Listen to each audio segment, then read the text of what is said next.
ಕಲಬುರಗಿ ಗ್ರಾಮೀಣ ಕ್ಷೇತ್ರದ ಬಿಜೆಪಿ ಶಾಸಕ ಬಸವರಾಜ ಮತ್ತಿಮೂಡು ಪ್ರಯಾಗ್ರಾಜ್ನ ಪವಿತ್ರ ಕುಂಭಮೇಳದಲ್ಲಿ ಪುಣ್ಯ ಸ್ನಾನವನ್ನ ಮಾಡಿದ್ದಾರೆ. ಕುಟುಂಬ ಸಮೇತರಾಗಿ ಹೋಗಿ ಪ್ರಯಾಗ್ರಾಜ್ಗೆ ಬಂದು ಬಸವರಾಜ ಮತ್ತಿಮಡು ಅವರು 144 ವರ್ಷಕ್ಕೆ ಒಮ್ಮೆ ನಡೆಯುವಂತಹ ಮಹಾಕುಂಭಮೇಳದ ಪುಣ್ಯ ಸ್ನಾನದಲ್ಲಿ ಭಾಗವಹಿಸಿದ್ದಾರೆ.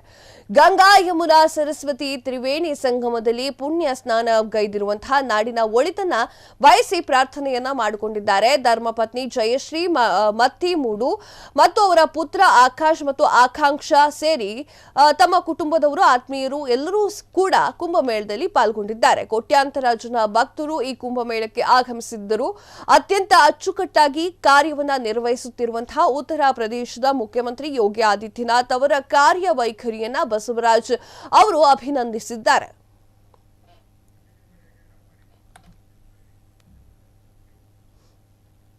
ಕುಂಭಮೇಳದಲ್ಲಿ ಮಿಂದದ್ದಂತಹ ಕಲಬುರಗಿಯ ಶಾಸಕರು, ಕಲಬುರಗಿ ಗ್ರಾಮೀಣ ಶಾಸಕ ಬಸವರಾಜ ಮತ್ತಿಮಡು ಕುಟುಂಬ ಸಮೇತ ಕುಂಭಮೇಳಕ್ಕೆ ಹೋಗಿರುವಂತಹ ಶಾಸಕರು.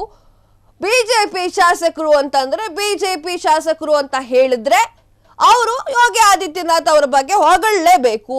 ಉತ್ತರ ಪ್ರದೇಶದ ವಿಚಾರವಾಗಿ ಹೊಗಳಲೇಬೇಕು. ಯಾಕಂತಂದ್ರೆ ಒಂದೇ ಪಕ್ಷ. ಆದಿತ್ಯನಾಥ್ ಅವರ ಬಗ್ಗೆ ಕಾರ್ಯವೈಖರಿಯ ಬಗ್ಗೆ MLA ಅವರು ಹೊಗಳಿದ್ದಾರೆ ಅಷ್ಟೇ. ಚೆನ್ನಾಗಿ ಅಚ್ಚುಕಟ್ಟಾಗಿ ಮಹಾಕುಂಭಮೇಳ ನಡೀತಾ ಇದೆ. ನಾವು ಕುಟುಂಬ ಸಮೇತರಾಗಿ ಬಂದಿದ್ವಿ. ಜನರ ಒಳಿತಿಗಾಗಿ ಪ್ರಾರ್ಥನೆಯನ್ನ ಕೂಡ ಮಾಡಿದ್ವಿ. ಆದ್ರೆ ನನಗೇನಿಷ್ಟ ಆಯ್ತು ಅಂತಂದ್ರೆ ಅಲ್ಲಿರುವಂತಹ ವಿಚಾರಗಳು ಇಷ್ಟ ಆಯ್ತು. ಅಲ್ಲಿನ ಕಟ್ಟುಪಾಡುಗಳು ತುಂಬಾ ಚೆನ್ನಾಗಿ ಯೋಗಿ ಆದಿತ್ಯನಾಥ್ ಅವರು ನಿರ್ವಹಿಸಿಕೊಂಡು ಬಂದಿದ್ದಾರೆ ಎನ್ನುವಂತಹ ವಿಚಾರವನ್ನ ಬಸವರಾಜ್ ಅವರು ಹೇಳಿಕೆಯನ್ನ ನೀಡಿದ್ದಾರೆ.